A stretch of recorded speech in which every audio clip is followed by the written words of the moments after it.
Inside Moscow's transit masterpiece, the world's most efficient metro. At first glance, this map might look like something scribbled by a 3-year-old. Chaotic, random, almost laughable. But what if I told you this messy web might actually be hiding one of the most sophisticated public transit systems ever built? Beneath its tangled lines and bright colors lies a transportation network that quietly moves more people each year than New York City and Toronto combined. A system so meticulously designed, it's been called one of the smartest urban layouts on the planet. But what really makes it fascinating are the circles. 3 mysterious rings, weaving through Moscow like a code waiting to be cracked. Are they just train lines?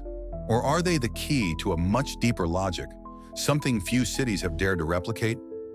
Today we're going underground to uncover what makes Moscow's transit system so strange, so effective, and possibly so misunderstood. If you love exploring hidden systems and untold designs that shape the world we live in, hit that like button, subscribe, and tap the notification bell so you never miss a discovery. It looks like a child's doodle, but some believe it's one of the most intelligent transit designs on Earth.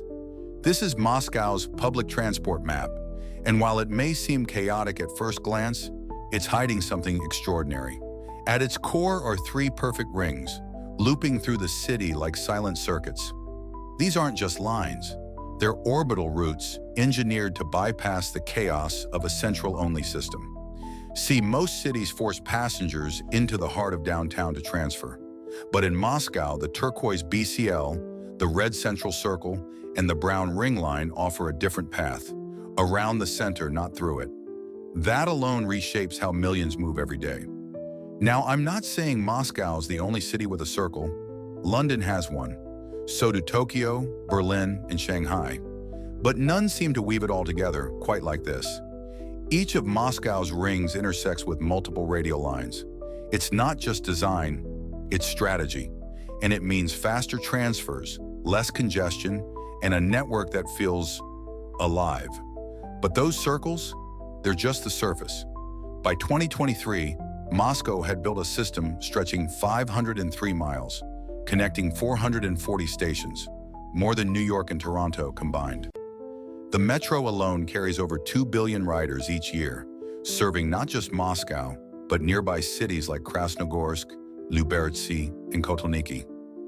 What if the future of public transit didn't involve a ticket or even your phone? In Moscow, it might just start with your face. Since 2021, commuters here have been boarding subways using FacePay, a facial recognition system that lets passengers pass through gates without tapping anything. No card, no phone, just a glance. And the cost? Shockingly low. A full day of unlimited rides costs around $2.20, and a monthly pass? Just $20. No zones, no restrictions, no fine print. But price and convenience are only part of the story. Moscow's metro is fast, really fast. During rush hour, trains arrive every 80 seconds. That's not a typo. That's a rhythm, a pulse, one of the most frequent metro schedules on the planet. But it's not just speed that sets this system apart. It's the setting. Because underground in Moscow, stations don't feel like stations. They feel like cathedrals. Built during the Soviet era, many were designed as symbols of national pride. Lavish, artistic, almost cinematic. Marble columns, arched ceilings, bronze statues, mosaics that stretch like storyboards from a forgotten film. Komsomolskaya, Mayakovskaya, names that echo like museum wings rather than train stops. Of course, even here, perfection has limits. Despite its scope, the metro shuts down from 1 a.m. to 5:30 a.m., leaving a late-night gap filled mostly by taxis or a handful of buses.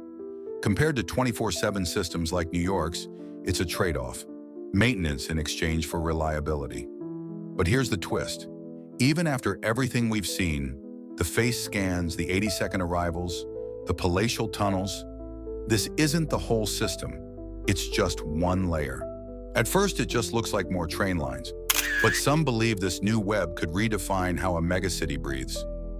Look closer. 5 bold strokes across Moscow's map. the Moscow Central Diameters, or MCD. 4 of them are already in service. The 5th, on track for completion by 2026. These aren't subways. They're urban railways that bridge the gap between city and suburb, slashing long commutes and bypassing the metro entirely. With 188 miles of track, the MCD doesn't spiral, it slices. And in less than a year, it's already carried over 100 million riders. But rail is just one thread in this web. Beyond the metro zones, buses fan out like arteries, reaching where no tracks go. Every major street in Moscow, you'll find a bus line, and together they move 800 million to 1 billion passengers every year, more than New York and Los Angeles combined. Moscow is also going green. By 2030, the city plans to switch fully to electric buses, already operating the second largest e-fleet in Europe, a quiet revolution rolling on rubber wheels. And then, there are the trams, overshadowed perhaps, but not obsolete. Though their coverage has shrunk, they still carry 600,000 daily riders, often filling critical gaps between metro lines. Altogether, this system is vast, layered, and alive. Roughly 70% of all trips in Moscow are made by public transport. That's slightly higher than New York, and far ahead of most global cities. But even with all this, traffic is still a monster. Highways like the M11, with 10 lanes of cars, stretch across Moscow like scars. Congestion? A daily ritual. The city frequently ranks among the most gridlocked in Europe, sometimes the world. So how can one of the world's best transit systems still feel paralyzed by cars? It seems like a paradox, until you realize just how enormous Moscow really is. Over 13.1 million people, the second largest city in Europe, only after Istanbul. Even London isn't close. So yes, traffic may be partly unavoidable, but Moscow has a plan, and it starts not with more roads, but with fewer cars.